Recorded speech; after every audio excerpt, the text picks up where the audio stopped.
Here's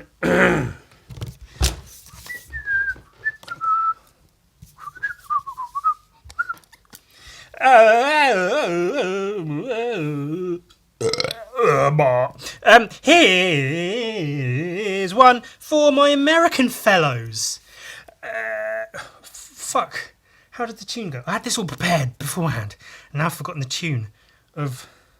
Oh shit, piss, fuck, ass, piss and shit, balls and dick, shit and piss in my mouth, and take a shit down my butthole and fart out my dick, and piss in my face, shit and piss all over my body, and fart through my eyeballs.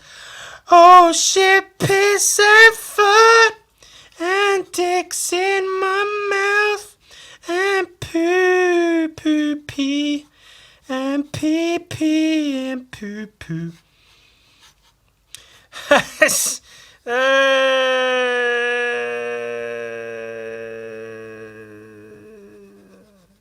That's the fall of man.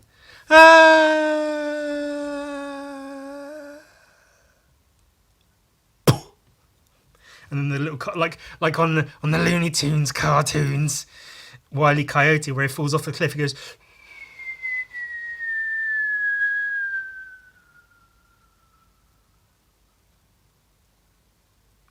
Until you can't see him anymore from a bird's eye view, and then there's a little puff of smoke as he finally hits the ground. Oh, Wile E. Coyote, you're never gonna catch that silly bird. Just give up. Just go buy a fucking rotisserie chicken from the supermarket. What are you doing? Fucking dildo. You fucking piece of shit. Fuck you, cunt. See? Because last week I was all like, okay, well, let's try not swearing. And for the most part, it worked. Apart from that one time when I had the crowbar. And I suffer for my art. For you people, yeah?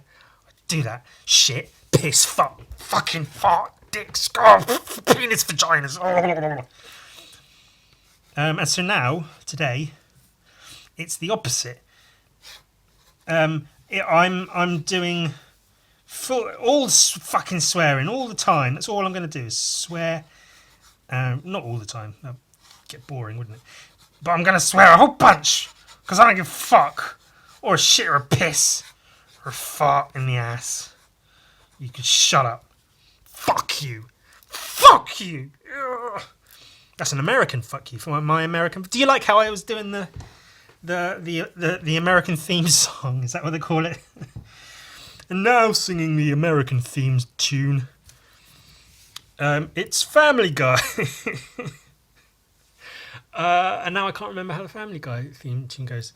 Lucky there's a Family Guy. Lucky there's a man who positively can do all the things that make us laugh and cry. He's a family cunt. See, I changed it.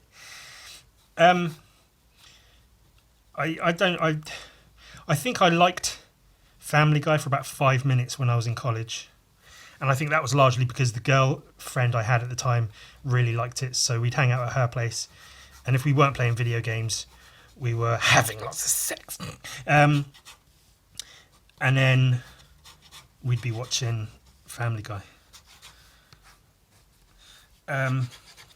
I looked through a magazine, the missionary's wife concealed. Magazine? What happened? Do you remember, I think it's some time ago, I was complaining about a song that was in Fallout 3 that is subsequently also in Fallout 4 and also in Fallout 76. They just reuse the same fucking music. It's like Bingo Bango Bongo or something. And it's towards the end of the song. It bugged me endlessly the way... it's like the very last line is, they have things like the atom bomb. So I think I'll stay where I am. Civilization, I'll stay right here. Turns out I ended up liking that song. I think I've heard it enough times and I kind of like the tune. And when it comes on, it's like a little piano ditty. And I'm like, oh, hey, that's maybe I'm warming up to it, and now I've got time for it. And now I think I quite like that song. So, you know, minds change. That's the wonderful thing about a mind, is it's malleable, like plasticine or Play-Doh or silly putty that you get when you're like 2 or 3 years old. And it's the first time you've ever seen it. You get it as a Christmas present. It comes in a little plastic egg. It's this weird rubbery putty stuff. And then you're so excited because you've never seen anything like it. And then you're in bed playing with it, and then you wake up and you obviously fell asleep on it, and it's in your hair, your luscious golden curly hair that has to then be chopped away because you've gotten fucking silly putty stuck in your head. That's what a mind is like. It's just like that. Because you can change your mind, and that's perfectly fair and allowable, and sometimes beneficial. Sometimes it's better to change your mind than to be so stuck in your ways. But yeah, so it turns out I guess I ended up liking that song, which is, I don't know, kind of weird. And I guess, you know, I was aware sort of early on with that song that it comes across as somewhat racist, or at least at best, or at worst, it's racist. At best, it's at least a little bit racially insensitive. But overall, the theme of the song is society's or civilization's infringement upon, you know, more untouched tribes people and such that live in the Congo, or the jungles. Hence the line, bonga, bonga, bongo, I don't want to leave the Congo, oh, no, no, no, no, no. Bingo, bangle, bungle, bingle, bungle, bungle. Let's Google the lyrics. Bam, bam, bam. So it's overall, it's a good message, you know, of the song. It's a good message to have about it's the story is told from the point of view of these, I guess, like jungle tribes people, and how missionaries and civilized people come in and try to, you know, change them to adapt to their ways. But they're saying, bongo, bongo, bongo, I don't want to leave the Congo. Oh, no, no, no, no. Bingle, bangle, bungle, I'm so happy in the jungle, I refuse to go. Which is perfectly reasonable. But then there's certain parts of the songs.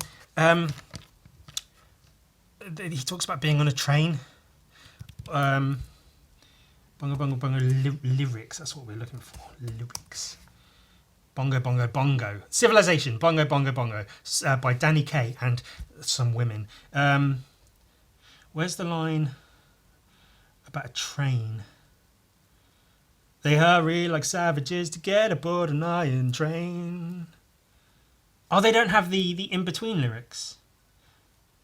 And though it's smoky and it's crowded, they're too civilized to complain. When they've got 2 weeks vacation, they hurry to vacation ground. What do, Danny? They swim and they fish, but that's what I do all year round. See, because he's saying they see swimming and fishing as this great vacation thing, but it's like that's just what people do, you know. But in between, the lyrics they don't have here is in between the first and second line of that verse. It says, they hurry like savages to get aboard an iron train. But then that's sung by a woman, and then I guess Danny, the guy, he comes in and goes, like, the Bingalinga Hangaloo Gahungaloo Express. And it's like, that sounds a little bit racist. Because that's how it goes, they hurry like savages. And that's another thing, is the whole thing with the, so I think I'll stay where I am. That's the thing that bugged me. And they use that all the way through. So I think they're talking as if these jungle people don't pronounce A's the way we pronounce them. They pronounce them as ah, as opposed to ah. So in the line that says they hurry like savages to get aboard an iron train, they sing it as they hurry like savages to get aboard an iron train, the Bingalingaloo Gahungaloo Express. And though it's smoky and it's crowded, they're too civilized to complain. So, bongo, bongo, bongo, I don't want to leave the Congo, oh, no, no, no, no, no. Bingo, bangle, bungle, I'm so happy in the jungle, I refuse to go. Bap, bap. Don't want no jailhouse shotgun, fish hooks, golf clubs. I got my spears. So no matter how they coax him, yeah, I'll stay right here. Bing-a-diddle-a-ding-ding. They have things like the atom bomb. So I think I'll stay where I am. Civilization. Bap, bap. I'll stay right here. Beep, beep, beep, beep, beep, beep, beep. So that was me singing a whole fucking... And there's a song I really like. I've been replaying Fallout 4 again. That's all I've been doing. I've been really depressed and hardly been drawing at all. So I started a new game on Fallout 76, played that all the way through, started a new game on Skyrim, played that all the way through, started another new game on Fallout 4, playing that all the way through. And there's a song I've only really heard a couple of times, but I've listened to it a lot more recently on this playthrough of Fallout 4.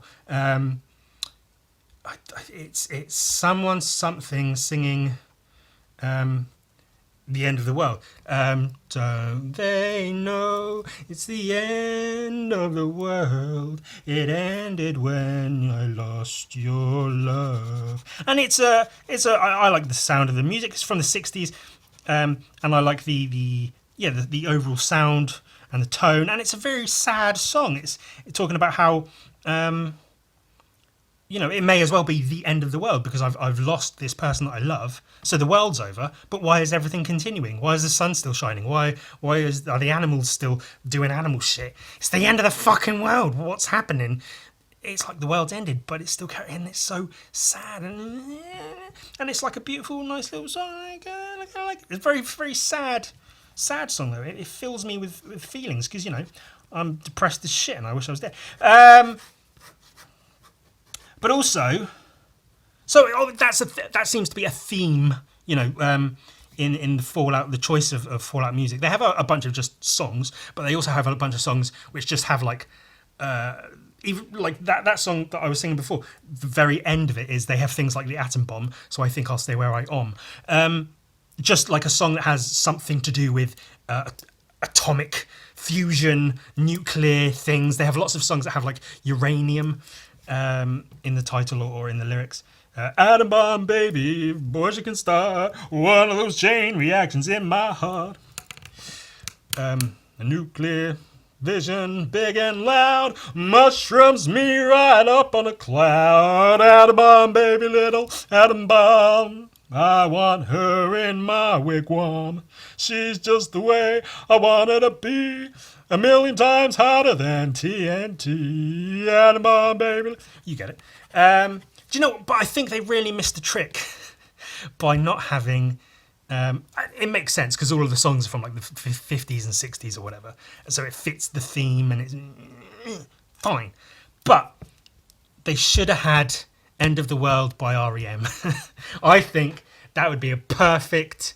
Like, especially if you're listening to all these, thematic 60s, 70s, like post one war, pre another war songs that fit a time frame, and then suddenly you have that's great, it starts with an earthquake, something hurricanes, I don't know the words. I am a hurricane, listen to yourself. It's the end of the world as we know it. It's the end of the world as we know it. It's the end of the world as we know it. I feel fine. I think that would be really cool if that was in the Fallout games. But, it's not. Again, I understand themes and thematics and storytelling and all the rest of it. And that'd be cool if you were R.E.M. If they come to you and say like, oh, hey, we want to use your song in a Fallout game. If you were into games at all, you'd be like, oh, fucking yeah, that'd be cool. Fucking do that shit, you piece of fucking garbage. Bethesda. What the fuck even is a Bethesda? I don't know. Some shit. What the hell are you drawing, Ewan? I'll tell you right after this. Oh, it's this book again. Ewan, you've already showed... Yes, but... It's arrived. It's the correctly printed version. fucking finally, it finally fuck arrived. The cunts at the printing company finally printed it correctly. Joyous day, frabjous day, Callooh Callay. That's from C.S. Lewis's Alice Through the Looking Glass. So now I can show you the book again, but now it's printed correctly. It's all the pages are where. Oh, look, he's fucking swearing at you. Why doesn't it have a more interesting cover? For all of the drawings I do and whatever, little images I make, why does it not have a more interesting cover? Well, that's because it's unassuming. I want it to be relatively unassuming, somewhat unassuming. There's this on the back, a bit of Leatherface action, we like that. And then you open it up, and there's a fucking goblin flipping you off, like the bitch you are, you cunt. Fuck you! So I thought that's the whole thing. You go, oh, black ink, and I'm being sworn at the first thing I see when I open the book. That's not nice. Goblins, goblones, goblinis, Goblinski. We get his little comic where he's checking out this fucking little alien guy, and he jumps around the corner and goes pum pum pum, shoots at him with one big poom, and it goes shoots him, blasts him in half, and he goes fuck yeah. Jumps away and then lands on the ground, and he's cocking his gun, and he looks up and goes, oh shit, what's that? And it's this big guy, and then it's an astronaut, and he picks him up and he goes squeak. That's fun. Gun Vikings, plural. Oh, wouldn't it be cool if Gun Viking met a bunch of clones of himself and they had a big gunfight with each other until there was only one left, and I could just remake the film, the Jet Li film, The One, but with Gun Viking in graphic novel form. That would be cool, wouldn't it? Just draw lots of Gun Vikings gun fighting each other for 120 pages. I really like the ending of that film, actually. The film itself is like whatever. It's a good film, good Jet Li film. Jet Li's cool. His films are all right, if you're into that sort of thing. See, now if you turn the page here, it's the drawings that are supposed to be. Neither of these were in the previous version because they fucked it up so bad. I still don't understand how they fucked it up as badly as they did. This drawing is part of the reason why I now don't put someone on my commissions list until they paid. You have to pay first, all the money up front, and then go on my commissions list, and then I'll do the commission eventually, when I'm not too sad to draw. Because I did this was one of 2 commissions I did for a person, thinking they'd paid for some reason, and then realising they hadn't paid, and they never spoke to me again. They wanted this. They wanted like a vaguely Lovecraftian thing with alcoholism and dark. That was their basic description of what they wanted for one of the commissions, which was this. Alcoholism, dark, Lovecraft, mysterious figures and eyes and shit. Eyes in the... What I thought it was... I liked this drawing. I liked it so much I put it in my fucking book. And that's quite Cthulhu-esque, isn't it? Lovecraftian. So I figured that's a nice little spread there. But yeah, there was that and another drawing, which I did... I did them both in one night as well. I worked really hard. I was like, right, let's just get these done, because I was on a roll. And I was like, right, I'll get both of these drawings done for this person tonight. That'll be that work done, and I'll, I'll masturbate for the next 4 days, whatever. Did the drawings, sent them to the person through Instagram, just pictures of them. I didn't send the actual drawings. I still have them somewhere, but I sent pictures of them through Instagram just to say, hey, I've done the thing. Never heard from the person, realised they hadn't paid. And I worked that hard, did those drawings for that person for free, basically. So that's why I take full payment up front and then do the drawing. I am willing to be flexible with someone if I know them, if I've worked with them before and I know they're cool and I know they will pay, and they say like, oh, maybe half now, half later, then cool, we figure shit out. But for the most part, full payment up front or nothing. I like this Vampirella drawing. I like the guy she's fucking holding down. I like this drawing. Based on the No Love by whoever sung that song. Very heavy song that. You wimp. While I check my phone. Who's next? Assassin Row. Music drifts. I have no home. Jesus, I'm your Death Fist, motherfucker, yeah, you bitch.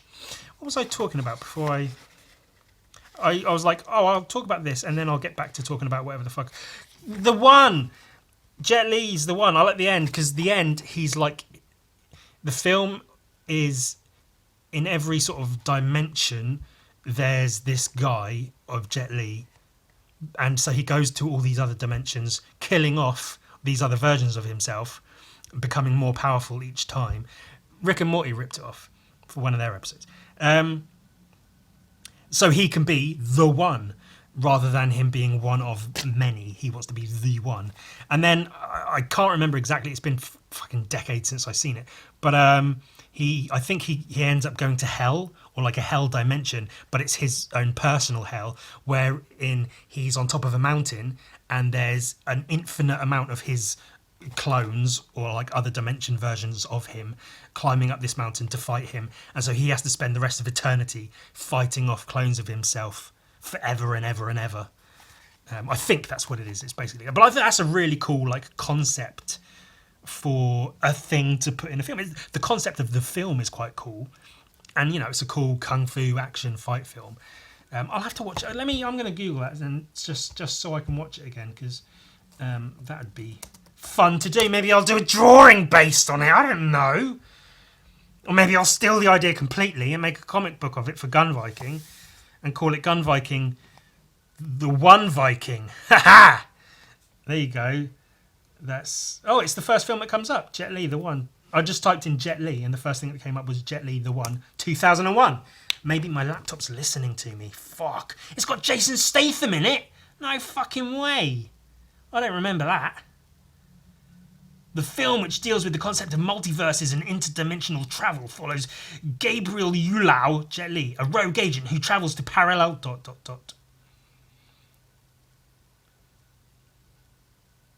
IMDb 5.9 out of 10. That's a shit rating. It does seem like one of those films that's like not going to be a great, widely known, well-loved film. And I'll probably watch it and be like, yeah, this is a piece of shit. And not to badmouth the guy, but on the whole, largely in the catalogue of films in which Jason Statham plays a part, most of them are not good.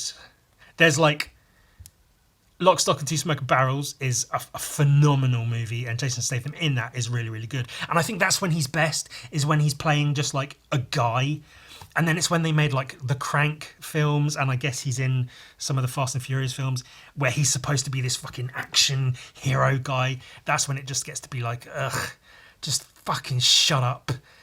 Just make him a guy, just like a cool, just kind of weird kind of guy, and his voice is cool, and he plays his characters well. The One Big Arm crew, we love them. I really like this drawing. Cool Lizard, best shirt. That's cool as well. This wasn't in the previous version of the book. One of my favourite drawings of the last year. I really like that. And it wasn't in the book because there was some other shit here. But now it's in there, so that's cool. These weren't in there either. I really like these two. I think these all sold. This one didn't. And I was really like almost upset because I was like, I really like this drawing of, it's the girl from The Exorcist with her like demonized face. She's got like puke on her chin dripping off, see? Because that green puke. I've still got that, and I do mean to paint it at some point because I think that would be a really cool painting with like backlighting and stuff. It would be really, really cool. I really like this one as well, Bub from Day of the Dead. One of George Romero's better films before he went fucking shit tits and made a whole series of appallingly bad films. He made, so there was Night of the Living Dead, classic, Dawn of the Dead, a fucking ball ache to sit through. It's so long and it drags so hard. And the good bits, for me, do not outweigh the boring, fucking dull parts of that film. So Dawn of the Dead, for being as, iconic as it is, for me, sucks as a film. Then Day of the Dead sort of brought it back. It's not a classic. It's not a great, amazing film. Much, much, much better effects, like physical special effects, than Dawn of the Dead. The zombies look a lot better. The storyline's whatever, but it's easy enough to get along with, and the pace is better. It's got, the action scenes better interspersed with non-action scenes, and there's a good sort of like conflict between the scientists and the army in this underground bunker, and there's a whole like. That's a good film, Day of the Dead. And then there's a pause of like fucking years and years, decades. Skull tits, tit skulls, yay, tits, we love tits, tits are the best, yeah. And then he made Land of the Dead, which was like very, very heavy-handed with the social commentary, and that's what he started doing in his later movies, was just really like forcing this like obvious social commentary into his films, where the rich live in this tower, in their ivory tower, away from all the poor people who have to actually deal with the zombies. And then it's got the line in it where there's the cool main character, he shoots a zombie from like far away, and his like little deformed friend goes, "Oh hey, nice shooting," and then the cool guy goes, "It's good shooting. There's no such thing as nice shooting." That's like an actual line in the film, and I just want to slap him and be like, "That's the fucking synonym, you fucking idiot! That's the same thing. Saying nice shooting and saying good shooting is the exact same fucking thing." I know what he meant. He meant it's not nice that you have to shoot people. It's good/skillful shooting, yes, but it's not nice. It's unnice. It's bad that you have. But to say no, it's not nice shooting. There's no such thing as nice shooting. It's good shooting. That's the same fucking thing, you piece of shit. And then at the end of the film, the zombies are all like walking away over a bridge, and they're going to be like, "Shoot them, let's get the fucking zombies." And then the cool main character goes, "No, they're just looking for a place to go." And it's like, they were trying to eat you before. That's what they do. They eat people's flesh and brains. Don't let them find a place to go. They're just going to go and eat other people's flesh and brains. You fucking idiot. And then that's not even he made Land of the Dead, which was a zombie film, sure, but not great. Had its sort of okay bits, and I like sort of the world it created, like the top and bottom worlds and stuff. Hey, this guy. I'm not even looking at this book. I'm talking about films, but just showing you that the book is now available. Go to ewan.com and you can purchase a copy. I'm just talking about films. And then he made... it was a long time in between Land of the Dead and Diary of the Dead. And I'd seen an independently made British film called Zombie Diaries. Not amazing, but as far as low budget, independently made zombie films go, it's pretty good. It's not amazing at all, but it's pretty good. There are certain scenes and like certain ways they've gotten around doing things creatively that work. And one small detail is whenever there are zombies around, you hear the buzzing of flies, which is not in most films, but makes sense to have. Like, there's one point he walks into a room and there's a body on the floor with its intestines hanging out, and you hear the buzzing of flies, and it's like, it's a small detail, but it's a good one. It's a really good. And there's also a scene where zombies go over and start eating someone that's like crashed their car or something. And there's one scene of like a zombie eating the flesh. And normally, in a lot of these films, you see the zombies will like tear into people, and it's all like tear, rip, pulling intestines out, pulling heads off and arms off, and blood and. But there's this one scene where they're like pulling the person out of the car and pulling bits out of him and eating it, and there's this zombie like has intestines or something, and it's just like really slowly and gluttonously eating it. It's just like and it's from far away, like the person zoomed in with the camera, because it's all done like Blair Witch style, with handheld cameras, so Zombie Diaries, hence the thing. So it's like the person zooming in with the camera to film this happening, and it's like really just slow and gluttonous. That's the best way I can describe it. And I really like that, because they're dead bodies. They're not necessarily going to be these like wild, ravenous creatures. They're like slow, shambling. They just pick stuff up and put it into their mouths and eat it, because that's just what they do. And I really like that detail in that film. Then Mr. Romero, R.I.P., made the zombie... No, he didn't. He made Diary of the Dead. And it fucking stinks. I saw it in the store on DVD, and I was like, oh, another, like, zombie diary kind of film.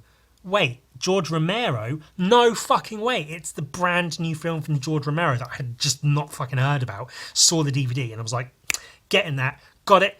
Put it in. Watched it. And it's fucking shite. Again, it's all handheld camera. He's using that trick. Really heavy-handed social commentary. Just fucking... Oh.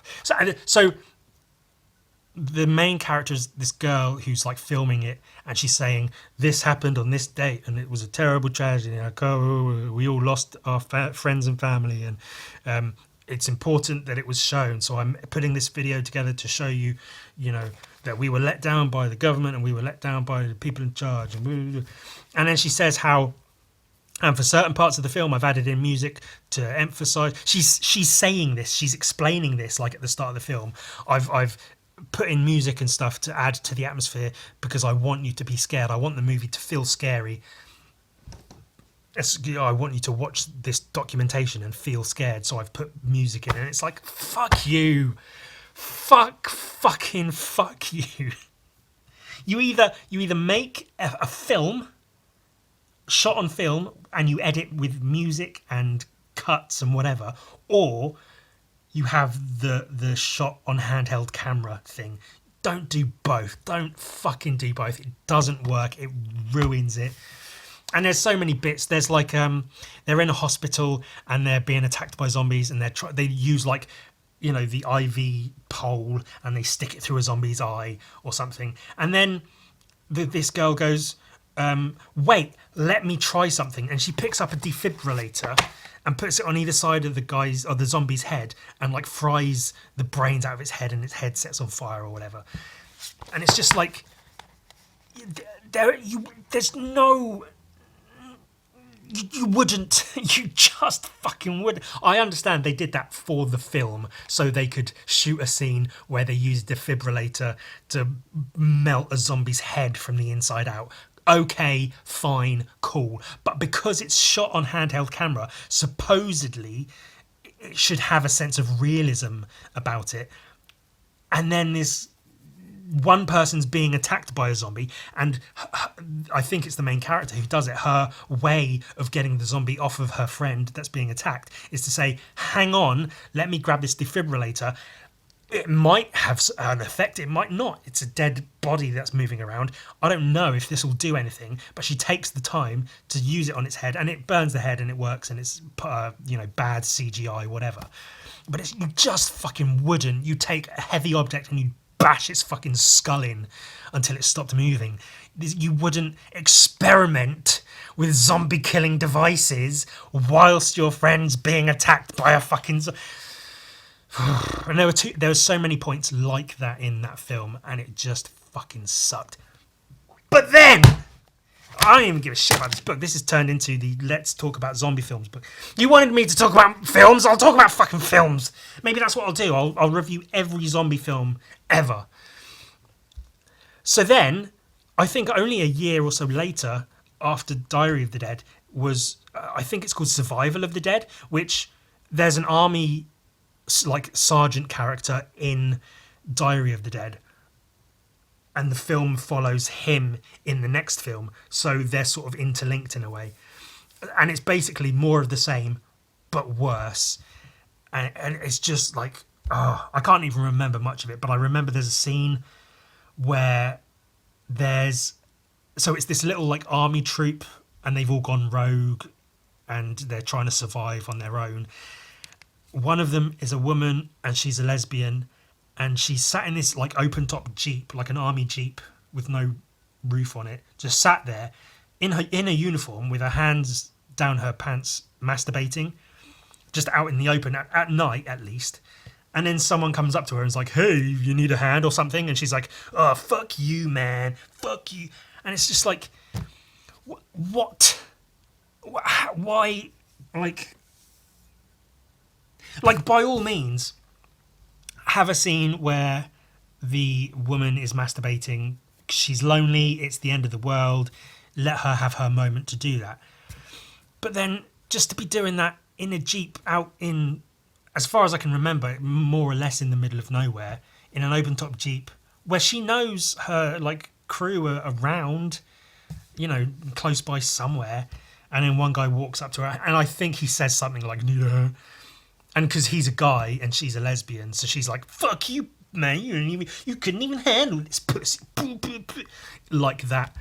It's not exactly like that, but it's basically that's the tone. And yeah, just the whole film is like that, and it's just so fucking. Ugh. I think, if I remember correctly, there's one scene where a zombie gets shot in the head or maybe in the mouth with a flare gun, and its head lights up from the inside and then burns, and that looked kind of cool as far as I remember. But I most of that film is completely gone out of my head because it's just so fucking bad. And I really wanted to, it was the new George Romero film. Land of the Dead was okay, cool, whatever. Bunch of years later, oh hey, cool, Diary of the Dead, and I'd just seen the Zombie Diaries by whoever else. So I was into it, and then it was just shit. And then there was another one, and I was like, hey, maybe this is better.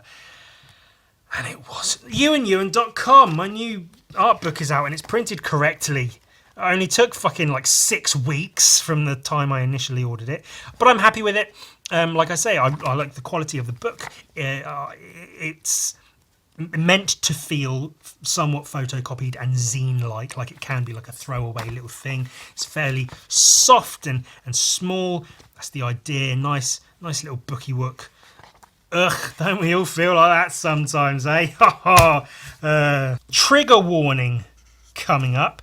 I'm going to use the word spastic in a non-politically correct way. Not that I think there is a politically correct way to use the word spastic these days, but I'm just letting you know I'm going to use the word spastic. This is just a memory that popped into my head out of nowhere recently. When I was a kid, I was playing in the back garden. I can't remember exactly how or why it came up, but there was a large hedge separating us and the neighbours, and the neighbours' kids were yelling something, and they said they'll throw something at me, and I said, I'll throw the hose pipe at you or something. So they were going, me, I'm going to throw shit at you. And I was like, you do that and I'll throw a hose pipe at you, because I was playing with the hose pipe or whatever. And I think then the neighbour kid yelled something like, you was going to throw metal at me. And then I yelled, it's plastic, you spastic, as loud as I could. Because it's plastic, it's not metal, it's a plastic fucking hose pipe, whatever. Then, from the kitchen window, I hear, Ewan! from my mum.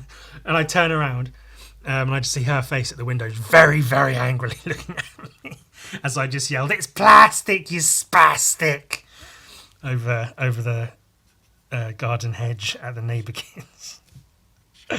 There's no real,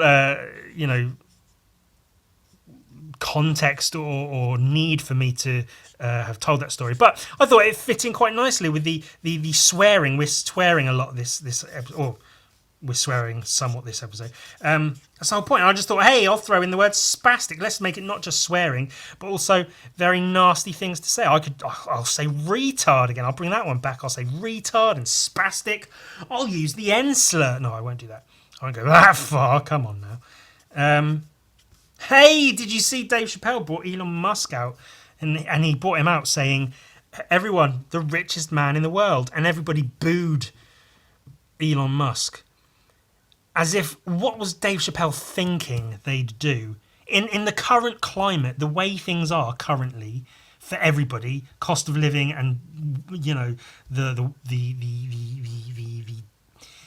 inequality of whatever, just fucking the rich-poor divide, people who are going to see a black comedian and you bring up the richest man in the world and say, hey everyone, it's the richest man in the world, and then you're surprised when they boo him and you start defending him.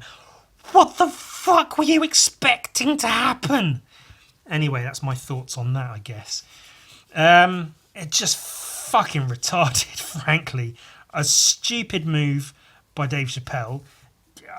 Just rich people bringing their rich friends along with them for clout or whatever. Hey, look, I know Elon Musk. I can get him at my show if I want. It's exactly what I say about how comedians, they start off talking about piss poor relationships, mental health issues, being poor and broke and, struggling to make it as an entertainer. And there's a large amount of that people can relate to. So they engage with it and they come to your shows and they pay and make you a bigger comedian. And then you become a bigger comedian and you start talking, you start off talking about what you know about your current life being as shitty as it is. And then as your life gets better, you still talk about your life, but now you're talking about eating in fine restaurants and hanging out with celebrities. And it's just so uninteresting. And then you have a podcast which maybe starts as like just maybe you and a friend chatting shit and it's kind of funny, and then it turns into a fucking production, a show, and you've got a staff, not just a guy who looks stuff up on Google, but you've got multiple people working for your show. You've got maybe electricians and a lighting guy and a research guy and a whole team producing your podcast, and you've got a studio and it's huge and you've got tables and microphones and monitors and neon lights in the background and plants and all kinds of shit. And it's this whole this one relatable comedian has now become an entire production studio. How can you relate to that? That's why they become so uninteresting. And that's the whole Elon Musk Dave Chappelle thing is exactly a symptom of that, how I see it anyway, of rich people going, well, this is our life, so let's talk about what we know. And it's, hey, rich people, rich people, rich people. But you're talking to people who are absolutely not part of that world. How can you expect them to have any other reaction other than booing? I just fuck them all, frankly. Just whenever they get popular, they start getting some popularity, some clout, and then that's all they can talk about is how fucking great it is. Being, they didn't have my order. I got on a plane and it wasn't exactly the way I wanted it to be. And like, yeah, okay, but suck shit. That's how life is for everyone. Yeah, but I got money now. It shouldn't happen to me. Ooh. Fuck you, fucking rich people. Hateable. All of them just fucking disgusting. Just fucking fuck them all. So I'm drawing a fight scene. Fight scene. Robots in disguise. See, because ages ago, I had this. Oh, la, la, la, la. And I thought it was cool. I was like, hey, that's a whole bunch of Posca pens. I'm sure I could do something with those. And I had planned to do and never gotten round to it. And I had said before, I want to do something Posca related just to maybe possibly get onto Posca's radar. I just want to be noticed, yeah? Sometimes you just want to be seen. So I wanted to do like a Posca drawing, make a video of it, like open the Posca markers and put them all down and go like, hey, look, I'm going to draw with Posca markers. Some nice music to it. And then like time lapse of me drawing and thing with Posca markers. And then have Posca maybe see it and go like, hey, this guy's really good. Let's send him some pens. And then I start drawing tits and dicks and swearing a lot and talking about fucking babies and anal rape in prison.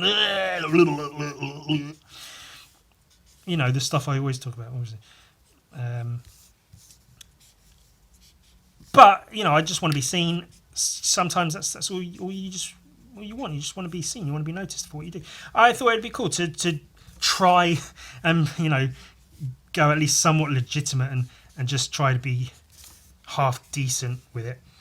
And I thought, what can I draw? I want to draw something dynamic. I don't just want to draw a guy. And so I figured.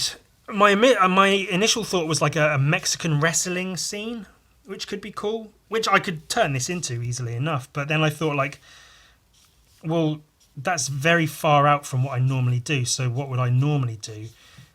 And maybe I'm not doing what I normally do. Maybe I still am not quite hitting that mark. But so I don't know. In my head, there's like a rat guy. Maybe his mouth should be more open. He's got like a big furry rat head. This is his nose, teeth. Maybe I need to extend it out this way a little bit. Maybe I should give him a tail also. Make his tail fit into the frame. Does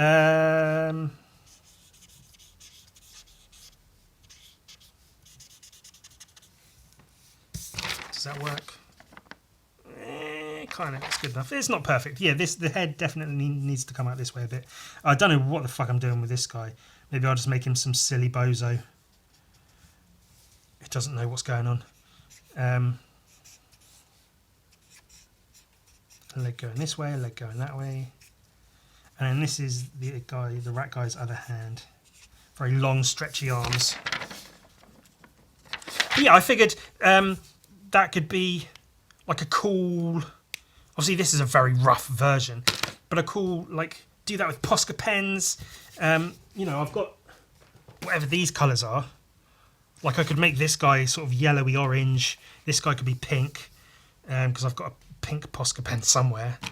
I've got a few other random Poscas as well as these.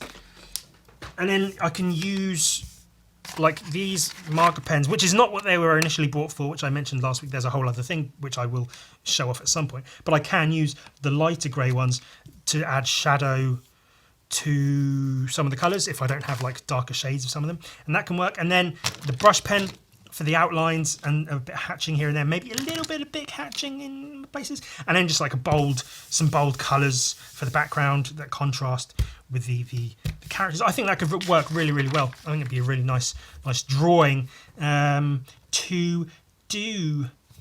And I think this I like the shapes actually. I'm really happy with that.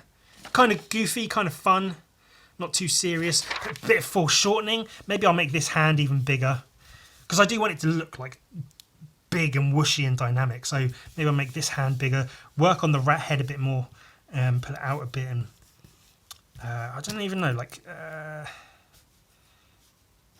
what kind of shape should the rat head be?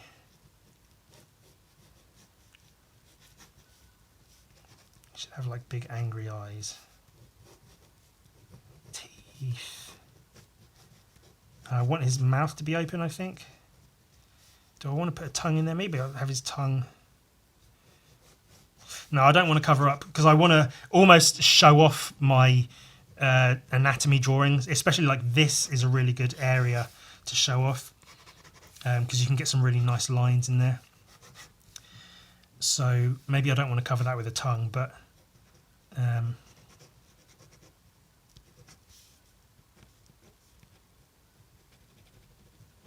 yeah, something like that.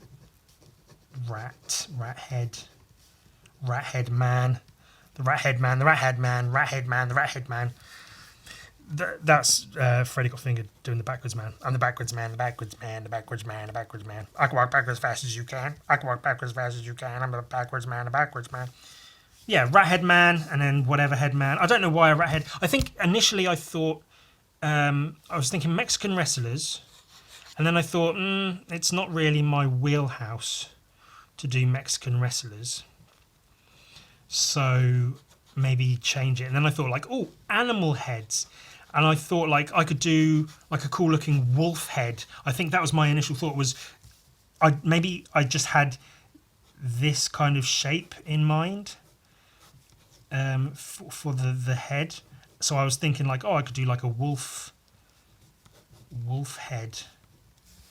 And then I was like, again, that's not really what I do. I don't draw wolves. There's plenty of like furry artists that draw wolves. And then it was almost like, well, the rat is very similar in shape.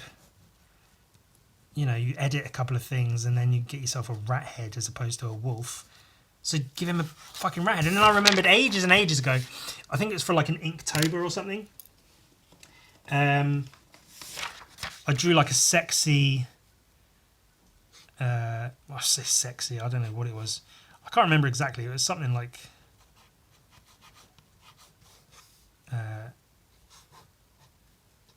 maybe goes like that.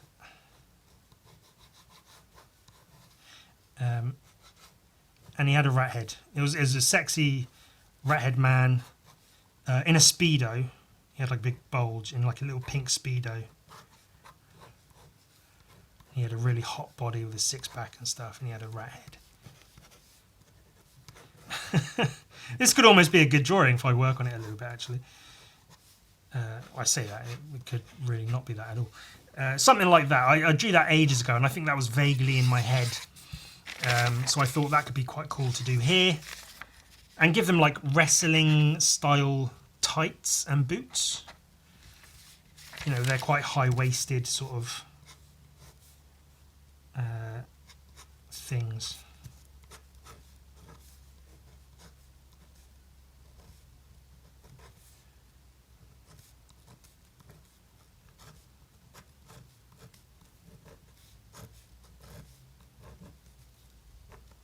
Like that.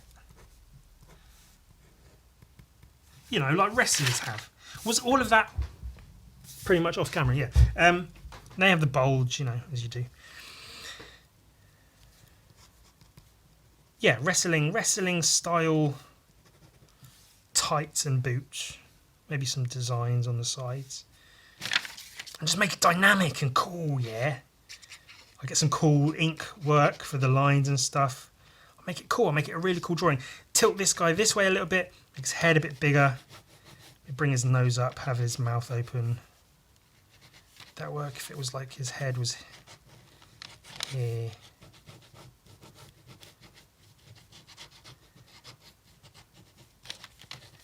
Yeah, I think that could work. Maybe. I can make it shit, but I can make it really good. I'll do another rough. I'll lightbox this and then re-detail it. I think that could work. We can make something good out of that. Do you want to see something I drew that's quite funny? Look. It's like that, the emoji where you have the eye and then the lips and then the eye. But it's Leatherface. People will like that online. They're like that as well. People love that. People love my cum. That's, like I say, I've not been drawing much at all. There's times I'll sit here in front of my sketchbook or a blank piece of paper, whatever, and just sit here like for ages. Sometimes I'll do this and I'll go, this is always every time just to make sure the ink's flowing.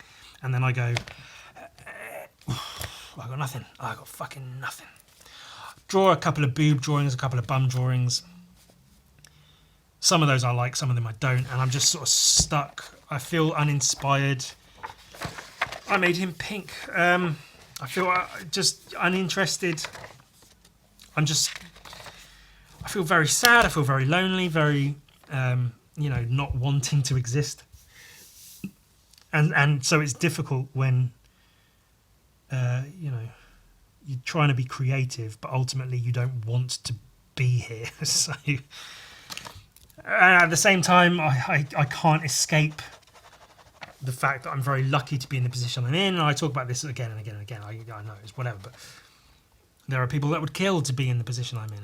And I'm very lucky to be here making a living drawing pictures, but I'd rather just be dead, frankly.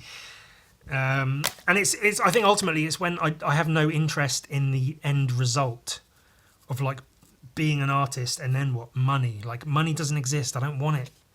But I need it, but I don't want it. Oh, I painted him. That's something. Should we add... I meant to add some highlights. Oh no, it fell down the other side of my desk. Where's my little gel pen? This one.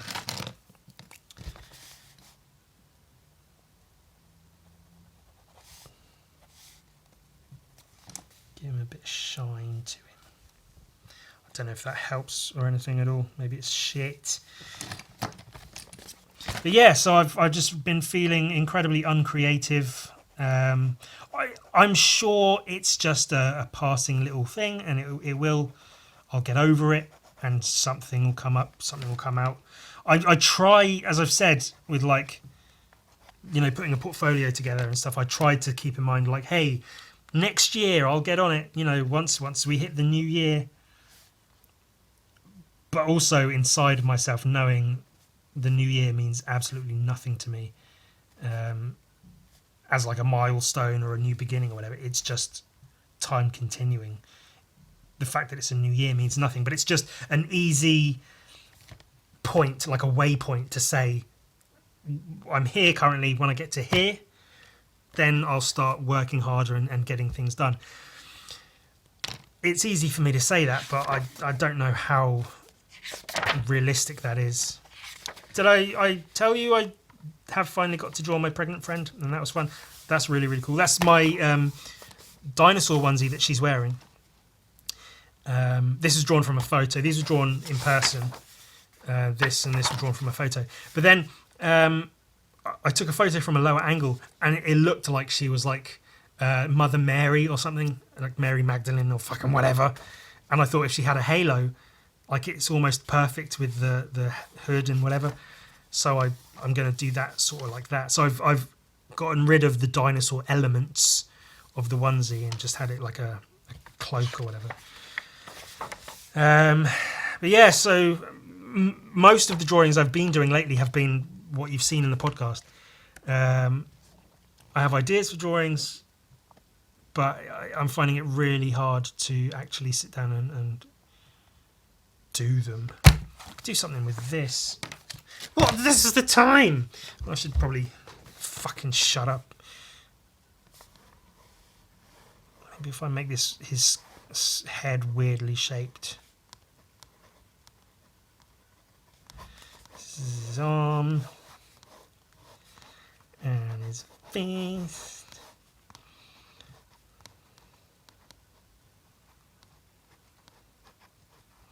I don't know if any of you keep up with Cartoonist Kayfabe, Ed Piskor and Jim Rugg. I got time for their videos sometimes. It's usually if they're talking about a comic I happen to really enjoy already, then I'll pay attention to their videos. Otherwise, not so much. The guys themselves, I personally am not a fan of either of their artworks. It doesn't really do anything for me.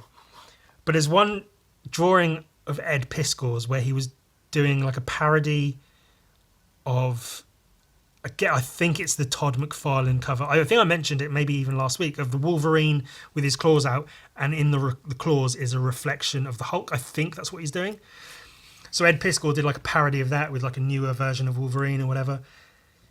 I just poked myself in the eye. Fuck. Fuck this shit. Fuck. But then, so is Wolverine's hand is really close to the viewer, the camera, with his claws, and the claws, the angle is a little bit wrong, and they're too wide, and it doesn't really fit. But there's like in the finger, and this is one thing with Ed Piskor's drawings in general, is he's got like a bluffer's grasp of anatomy, where he can draw enough of it that you kind of assume it's right, where he like it's a bluff, like he gives the impression that the anatomy is correct, but then if you really pay attention to it, you go, nah, this is off and this is off, which is fine. It does not need to be perfect at all. But especially his comics, where he draws a lot of bodies being torn apart and stuff, the anatomy should kind of be there, you know. But in this one Wolverine drawing, and it's a cover, I think it was even used for like Jim Rugg's Hulk Grand Design thing. I swear, if you look at it, the fingers have like 5 joints in them. And he's a very well established like cartoonist, comic book artist. He's in the industry, he's doing it. It's cool. So I'm really in no position to comment. However, I consider myself to have a fairly good grasp of anatomy. And I swear I'll try and do an approximation of it. So it's like his, I guess what, left hand coming up. There's like the Wolverine face here, like or whatever. The claws here, you know, claws like this. And then you can see this finger. And I swear, I've looked at it a bunch of times and I've tried to like figure out, and I swear it looks like that or something. It's just there's way too many like points where it bends, and if you count, I've tried. I like even screenshotted it, put it onto my phone, and then used the phone paint program to like draw over it to be like counting all the joints. And there's like the main knuckle here, where really you should be main knuckle, and then 1, 2 other knuckles, and then the tip. And there's the main knuckle here, and then there's 1, 2, and then another one, and another one, and another one. And again, I'm not trying to like mock the guy and say he's shit, he doesn't know anything about anatomy. But this one particular drawing, which is a cover for a comic, just got to me where I was just like, that there's too many bends in that finger. Like, you can say, oh, it's the glove, it's whatever, but there's too many bends in that finger for it to read as a proper finger. I don't know, I think just because I was drawing this fist here, I was like counting the things, and it reminded me of that. There should be like another 2, 3, 4 curves here according to Ed Piskor's drawings. But like I say, I mean, neither of their art, I could go into more detail about their artwork, and maybe I will at some point. It'd be content for me at least, wouldn't it? But yeah, they just don't really do anything for me. I find them to be pretty uninteresting art-wise. I like listening to them talk about comics and talk about artists, and they really know their shit. They've got a vast knowledge of the creation of comics and the artists who do it. So it's good to listen to, and especially when they start talking about like Bisley or the hand painted Judge Dredd comics. I really like the Judgment over Gotham or whatever it is, the Batman Dredd crossover. Whenever they talk about Glenn Fabry, very very few instances they've brought him up with like the Preacher covers and stuff. When they talk about Watchmen, I'm really interested in that. Mostly it's when they talk about British artists and creators, but they do make the best comics, don't they, really? Otherwise they can all just fuck off whenever they start talking about Liefeld. Ugh, fuck that shit. Hey, fuck, piss, shit and tits, dicks in my mouth.